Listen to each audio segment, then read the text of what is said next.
9 seconds, 7 causes, 4 lives. Anatomy of an expressway crash, and what it says about how India drives. Balraj Pawar, written in their memory. A frame-by-frame video analysis and discussion in conversation with Claude, July 2026. For my dad, my first and best driving instructor. In memory of the 4 from our own neighborhood who did not reach home that day, 9 seconds on a new road took everything from them and from the families who waited. May their souls rest in peace, and may their families find strength. Every lesson in these pages was paid for by them, in full. If it makes even one driver slow down, check the lane, or drive on to the next exit, they will have saved a life without knowing it. 4 people died in a matter of seconds on the newly built Delhi-Dehradun Expressway. The CCTV footage, examined frame by frame, shows no villain, no drunk driver, no fog, no mechanical failure. It shows something more uncomfortable, a chain of ordinary Indian driving realities, each survivable on its own, lining up in one place for about 9 seconds. This write-up reconstructs the crash and then walks through the causes one by one, 7 of them, and an 8th that contains them all. The incident. What the video shows. The setting is the freshly commissioned Delhi-Dehradun Expressway, an access-controlled corridor, 3 wide lanes per carriageway, glass-smooth asphalt, brilliant white markings, a paved shoulder, light traffic, and construction still visible on the adjacent service road. The sequence, taken from the overhead camera. 0 to 8 seconds. A white hatchback sits almost motionless in the leftmost lane, drifting slowly backwards toward a slip road it has just overshot. Something, possibly an open driver's side door, protrudes from its right side. All other traffic flows past at expressway speed. Around 8 seconds. A white SUV approaches from behind in the same left lane at very high speed, closing rapidly. A second SUV in the middle lane passes the hatchback safely. Around 8.4 seconds. The left lane SUV is nearly on the hatchback's bumper. No visible braking, no lane change. Around 8.8 seconds. Impact. The SUV rear-ends the stationary hatchback at high speed. Around 9 to 10 seconds. The hatchback is punted toward the left guardrail and crushed. The SUV loses control and slides sideways across all 3 lanes, shedding debris and dust. Around 11 seconds. The SUV overturns near the median.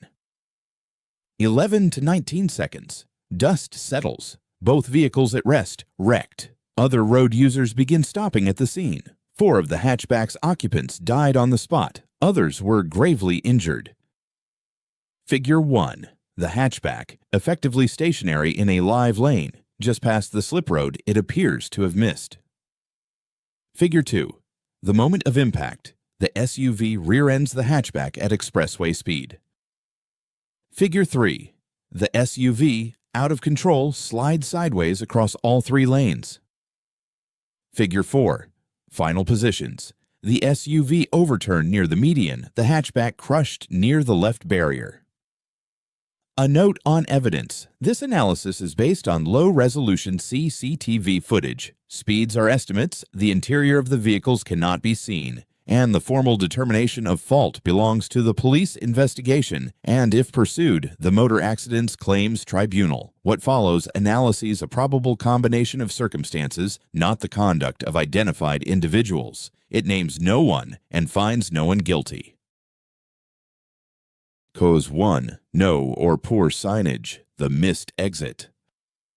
The hatchback ended up exactly where a driver ends up when an exit registers 3 seconds too late, stationary just past the gore point, drifting backwards toward the slip road. The footage cannot show what signage stood on the approach that day. That belongs to the official record, but the pattern it fits is well known. On a properly designed expressway, an exit is announced 3 times, typically 2 kilometers, 1 kilometer, and 500 meters in advance. On newly commissioned Indian stretches, these advance boards are routinely the last thing installed. The road opens, tolling begins, and the signage gantries arrive months later.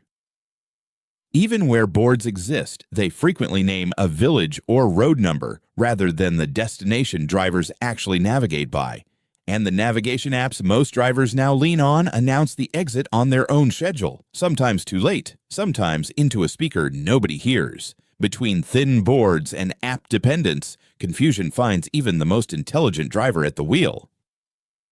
If signage failed here, it explains the missed exit, not the response to it, but it feeds that response too. On many new stretches, the next exit or U-turn is 15 to 20 kilometers away, and nothing tells the driver this. A simple next exit 18 kilometers board after every slip road would remove the temptation to reverse, because the reversing driver is gambling that 200 meters backwards beats 20 kilometers forwards. Authorities know Indian drivers make this gamble. Designing as if they will not is a failure in itself. Signage loaded the gun. It did not pull the trigger. Cause 2. The fatal choice. A live lane instead of the shoulder. The expressway has a proper paved shoulder, and the frames show it sitting empty barely 2 meters from the hatchback the entire time. The SUV never left the left lane. It drove into the exact space the hatchback occupied. 2 meters of steering, the cheapest life-saving action available that day, and the SUV passes clean by. Why was it not taken? A reversing driver does not think of himself as stopped. He is still driving, briefly in reverse, aligned with the lane he wants to re-enter, certain he will be gone before anything comes. Reversing also destroys lateral awareness. Eyes over the shoulder or on the camera, the driver loses his sense of how much live lane he occupies. And many Indian drivers carry a learned distrust of shoulders from older highways, where the shoulder is where the trouble is. Parked trucks, wrong way two-wheelers, broken edges. On a true expressway, that instinct inverts. The shoulder is the refuge, but habits come from the roads a driver learned on, not the road he is on.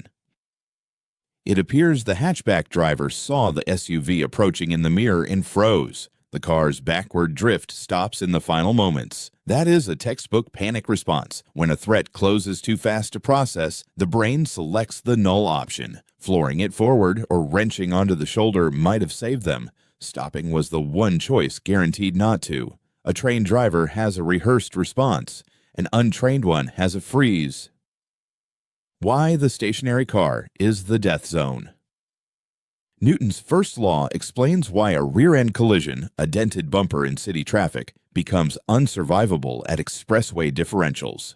In a rear impact, the struck car is accelerated violently forward. The seatback shoves the torso with it, but the head, connected only by the neck, obeys inertia and stays where it was for a few milliseconds. The neck becomes the lever between a torso doing one speed and a head doing another. At a 15 kilometers per hour parking lot bump that produces whiplash. At a closing speed of 100 plus kilometers per hour, it produces forces the spine cannot carry in the first tenth of a second before any human reflex exists. Head restraints are designed for moderate impacts and work only when raised level with the top of the head, which almost nobody does. In extreme impacts, the seatback itself can collapse rearward, and a hatchback's rear passengers sit barely a foot from the tailgate, with almost no crumple zone behind them, here followed by a second impact with the guardrail.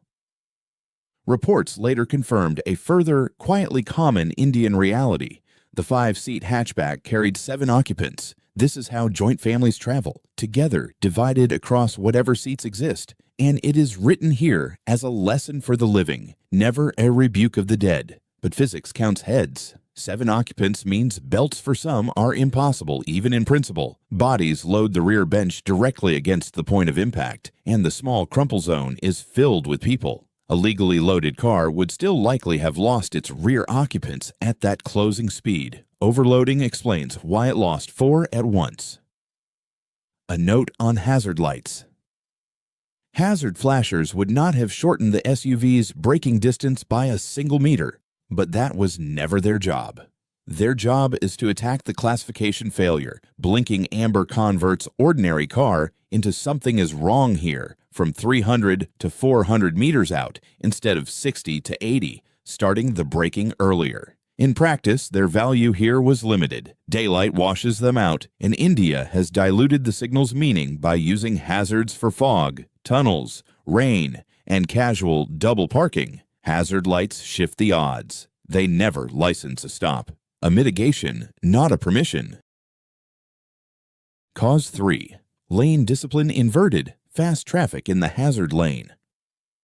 By design, the rightmost lane is for overtaking and the left for slower traffic. In Indian practice, the system is inverted. Trucks, buses, and timid drivers plant themselves in the right and middle lanes, so the faster driver learns that the left lane is where the gaps are. Over years, overtaking from the left stops being felt as a violation and becomes simply driving. Honesty requires one distinction here, because not every left side pass is the same act. There is the habitual violator, weaving left because it is faster. And there is the coerced one, a fully loaded truck sailing glued to the divider, a second truck overtaking it from the left at a marginally different speed, the elephant race that takes kilometers to resolve, while the lane-disciplined driver crawls behind, frustration compounding, until the only space that ever opens is on the left. The maneuver looks identical from above. The driver's mind is opposite. The original sin in that picture belongs to the heavy vehicle squatting in the overtaking lane, a keep left rule that exists on paper and is enforced nowhere, and the car's violation is downstream of the truck's. But the distinction has a hard limit. The truck forces the lane. It never forces the speed. Even the coerced pass can be done the disciplined way, ease off, check, commit, or the fatal way.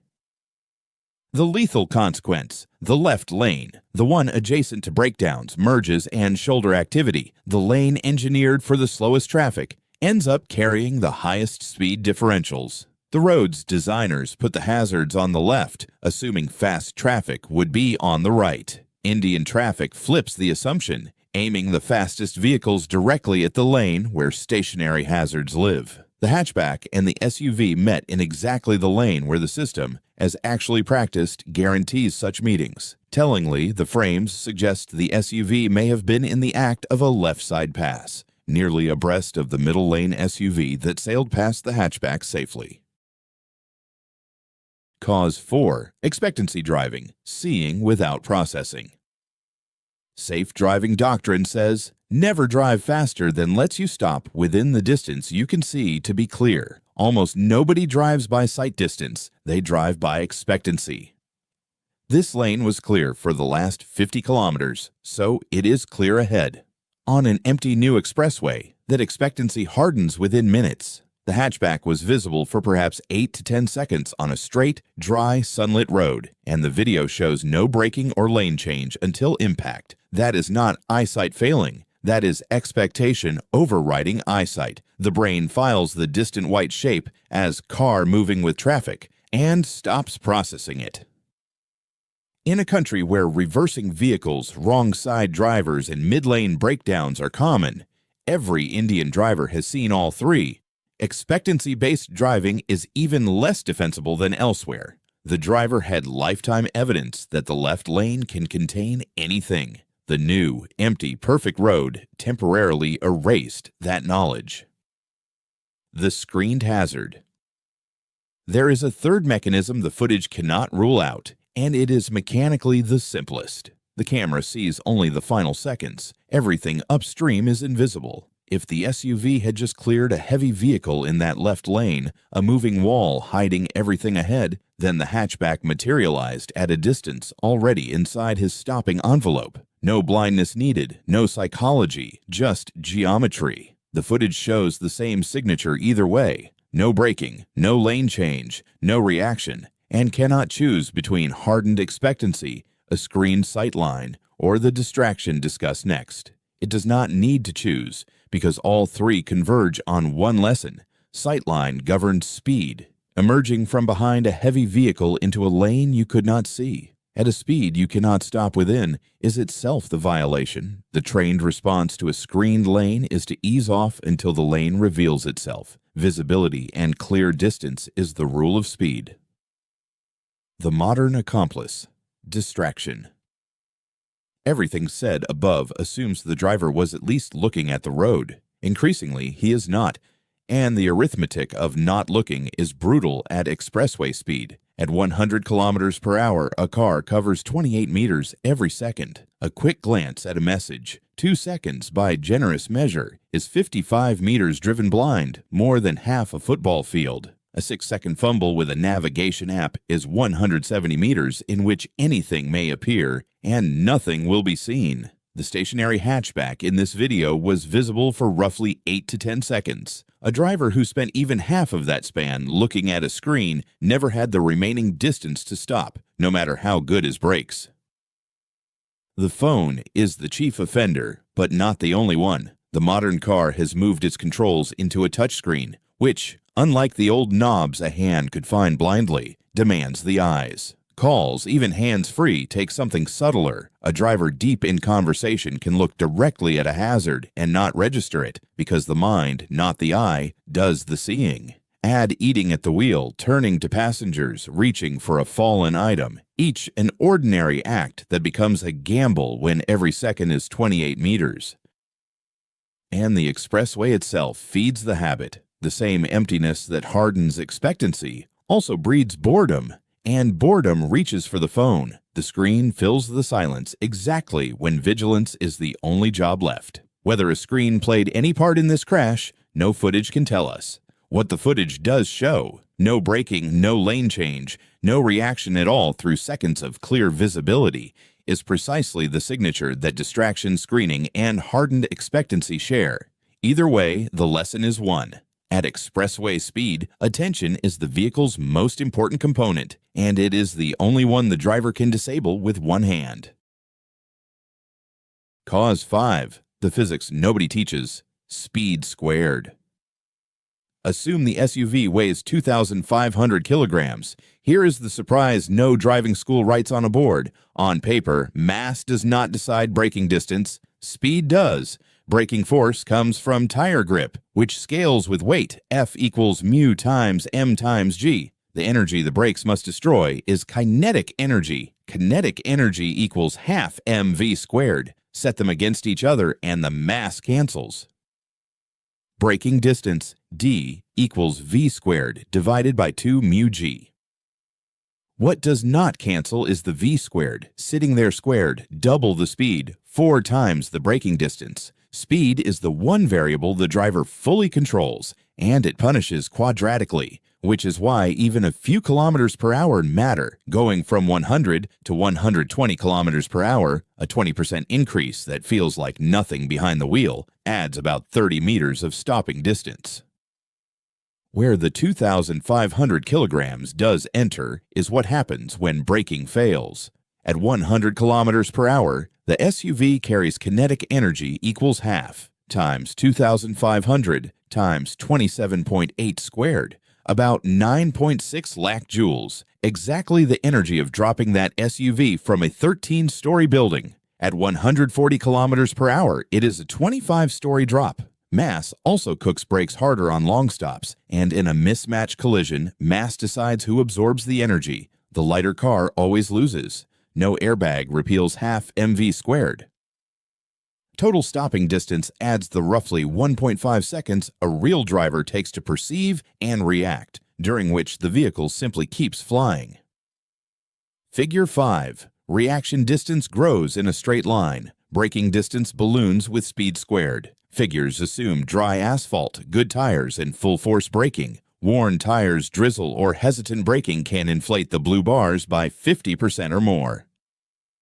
At 60 kilometers per hour, most of the stopping distance is reaction. At 140, most of it is braking. High speed shifts the outcome from under your control to up to physics. Applied to this crash, if the SUV driver's brain classified the hatchback as a threat only 60 to 80 meters out, then at anything above 80 kilometers per hour, he was already inside his own stopping distance. The crash was arithmetically decided before his foot ever moved, and braking sheds speed slowly at first and rapidly at the end. A driver needing 121 meters but given 91 meters does not arrive at a survivable crawl. He arrives still doing 70 to 80 kilometers per hour into the back of a stationary car with people inside.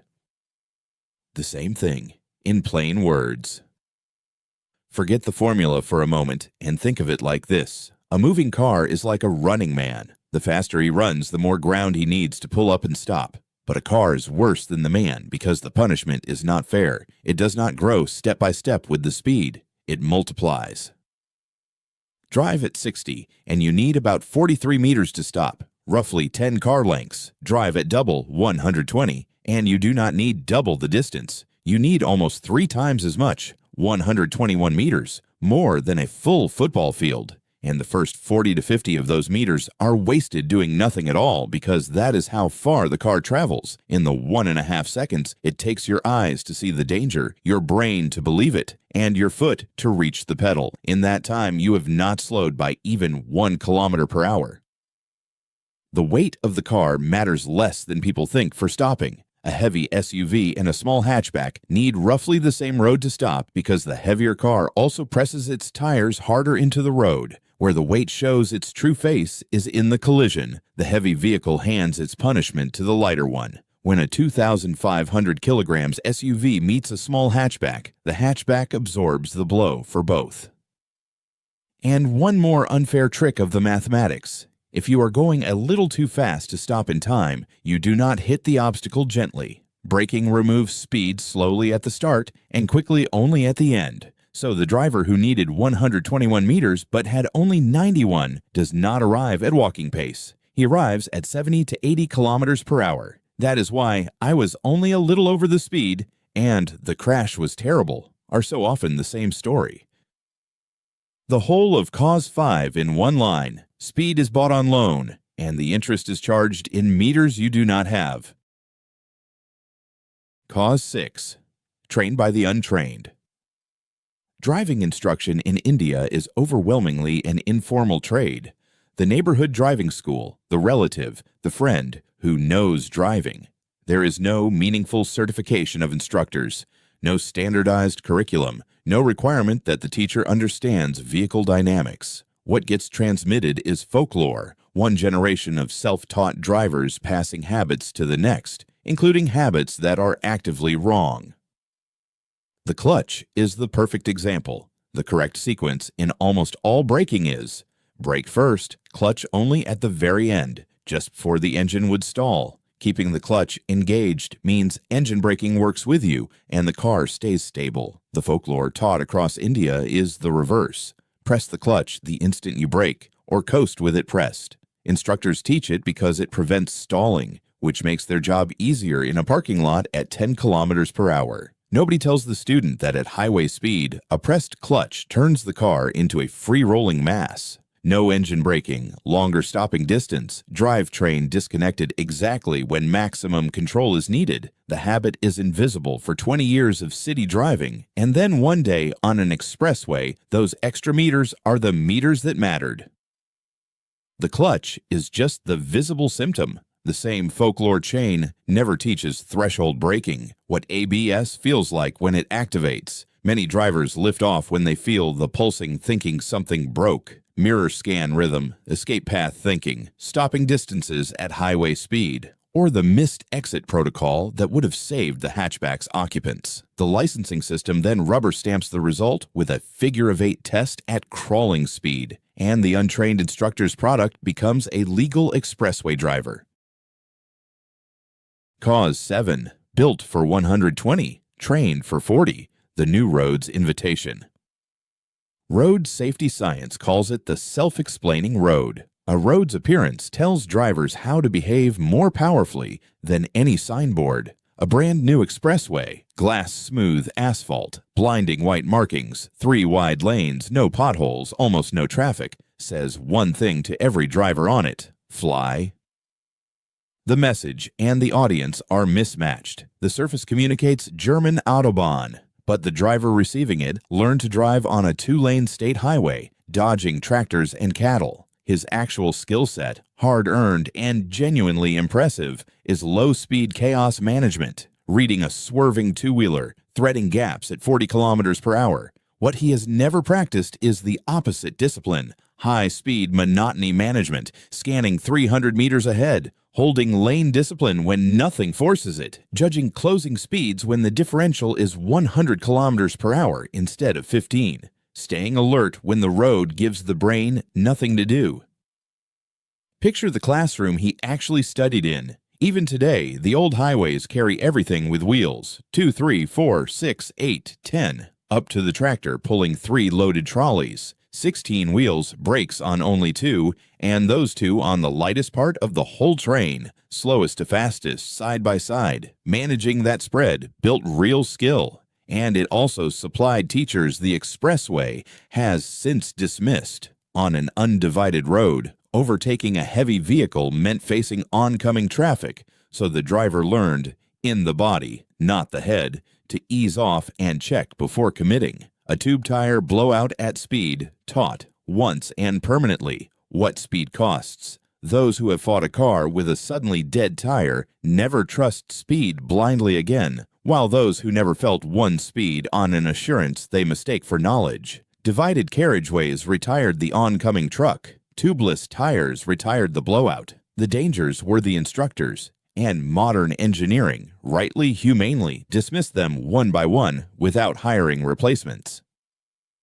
The new expressway performs a cruel trick. It removes every cue the driver's skills were calibrated to and replaces them with an environment those skills have never touched. Worse, it removes the sensation of speed itself. On new asphalt in a modern SUV, 130 feels like 70. The driver is not consciously reckless. Every instrument of his judgment says he is driving moderately, while his stopping distance has silently grown past anything he has ever experienced. On a newly opened stretch, there is typically no enforcement yet, and light traffic lets vigilance decay within minutes. The SUV in this video was exactly what such a road manufactures: a fast, relaxed, unsuspecting driver aimed at a hazard his entire driving life had never shown him. This is why crash rates on newly opened Indian expressways spike in the first months, then settle. The road is not dangerous by engineering. It is dangerous by invitation.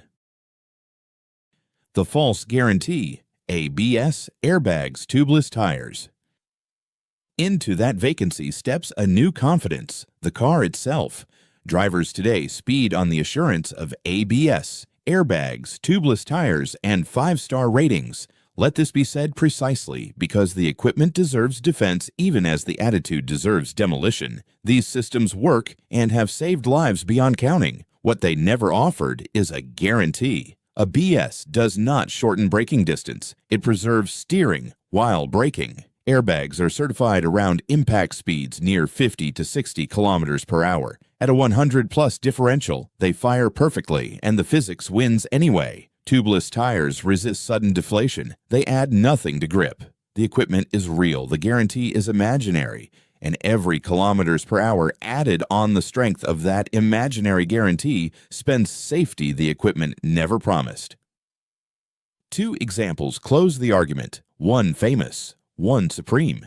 In 1997, Diana, Princess of Wales, died after a Mercedes S-Class, among the safest cars of its era, was driven at roughly twice the limit by an impaired driver into a Paris underpass pillar. Of the 4 occupants, the one who survived was the front seat bodyguard, the man closest to a seatbelt. The safest car of its time could not repeal speed, and at the very top of the ladder sits the American president's armored limousine, the Beast. The theoretical maximum of hardware protection, which nobody on our expressway can afford, and whose real protection its own security detail would say, is not the armor, but the protocol. Surveyed routes, disciplined speeds, nothing left to luck. If the most armored car on Earth is trusted only inside a discipline, a mid-size SUV should certainly not be trusted outside one. Motorsport says the same from the other direction. In rallying, the one arena where speed is the purpose, the rulebook is overwhelmingly about the participants' survival, cages, harnesses, scrutineering before a single competitive kilometer. The people who take speed most seriously trust it least.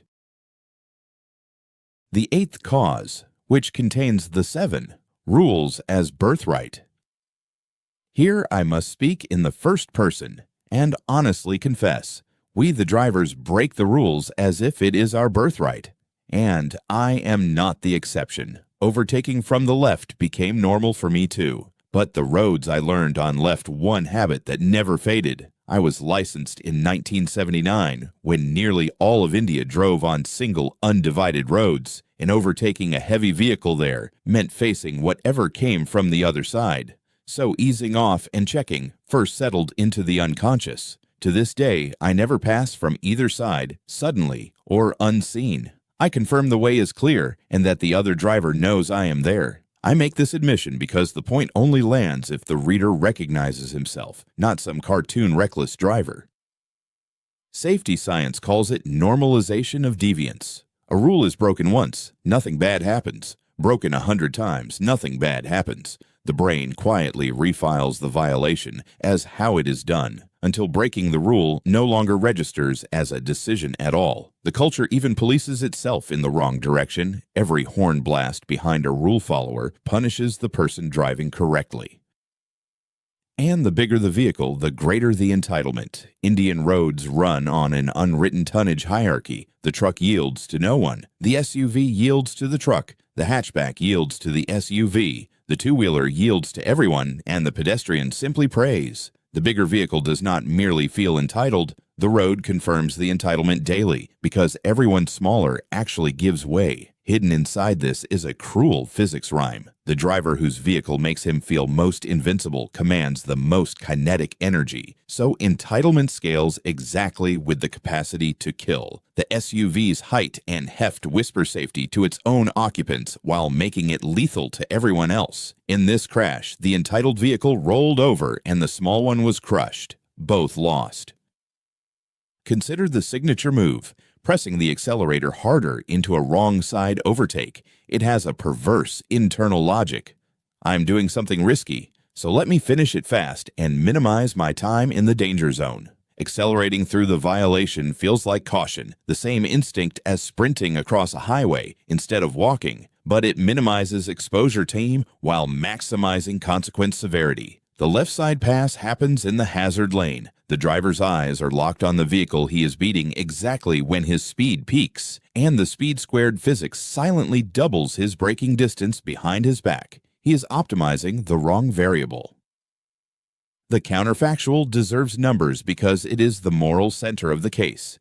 Had the SUV, before committing to the left lane pass, done what a trained overtake requires, eased off, checked the lane clear to the horizon, then committed, everything downstream changes. Merely lifting off from 120 to 90 kilometers per hour cuts total stopping distance from about 121 meters to about 77 meters. And if impact still happens, crash energy falls with the square. A 90 kilometers per hour impact carries barely half the energy of a 120 kilometers per hour one, giving every layer of the hatchback's crumple structure a fighting chance. The difference between 4 dead and 4 injured very likely lived inside that one pedal decision. The deceleration and check habit costs perhaps 3 seconds per overtake. A few hours over a driving lifetime. That is the exchange rate. A few hours of one man's time against 4 entire lives.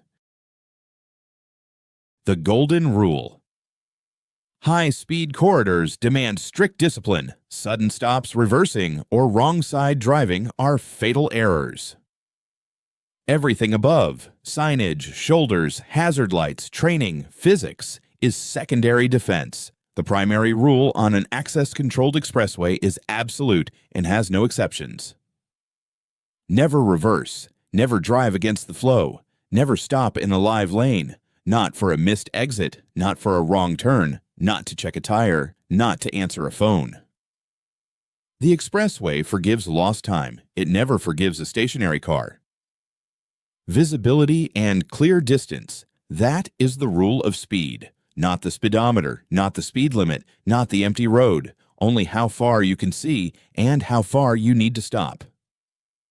If you miss the exit, the road will give you another one. The only legitimate stop is a genuine breakdown, and even then, the protocol is shoulder as far left as physically possible, hazards on, and every occupant out of the vehicle and behind the guardrail, because even the shoulder gets hit. People die sitting in safely parked cars on Indian highway shoulders every week.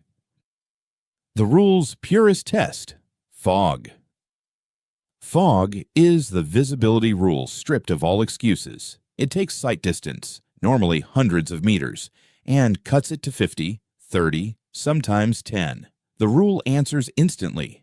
If you can see 30 meters, your whole stopping distance must fit inside 30 meters, which means barely 40 to 50 kilometers per hour, less in the wet. No advisory or signboard is needed. The rule adjusts itself. Yet every winter, the fog corridors of North India run at 80 to 100 kilometers per hour in 20-meter visibility because the speedometer feels normal and the boards still say 100. And the result is the country's most repeatable disaster, the multi-vehicle pileup. One vehicle stands in a lane, and car after car emerges from the gray wall with 20 meters of sight and 70 meters of stopping need. A fog pileup is this crash photocopied over and over. Fog is only a screen made of water instead of steel, and the lesson is the one this document keeps arriving at. Let what you can see set how fast you go. Closing, 9 seconds, 7 causes, 4 lives. 4 lives ended not because any one person was evil or even unusually careless, but because a chain of ordinary realities lined up. A sign that was not there, a stop that should never have happened, a shoulder that sat empty 2 meters away, a lane culture that aims fast traffic at stationary hazards, an expectancy that overrode eyesight, physics that no one is taught, teachers who were never taught themselves, a road that invited speeds beyond all of it, and underneath everything, a shared conviction that the rules are ours to break. One boundary must stay bright. This is not a blame game. It is an analysis of the probable combination of circumstances that led to a fatal end. But circumstances explain, they do not excuse. Millions face the same signs, the same training, the same roads, and do not reverse in a live lane or outrun their own stopping distance. The system made these choices likely. It did not make them compulsory. This document is written so that fewer drivers make them, not to absolve those who do. Break any single link, and 4 people go home. The hatchback driver did not know a live lane is a death zone. The SUV driver did not know his speed had already spent his stopping distance. Both were graduates of the same system that taught neither. They were not anomalies. They were the normal output of the system, meeting each other at the one place the system never prepared either of them for. Balraj Pawar, driving Indian roads since 1979. Disclaimer: this write-up is an analytical discussion based on low-resolution CCTV footage and the author's driving observations. It analyzes a probable combination of circumstances. It names no individuals and finds no one guilty. It is not a legal opinion or an official finding of fault. Those determinations rest with the investigating police and the Motor Accidents Claims Tribunal.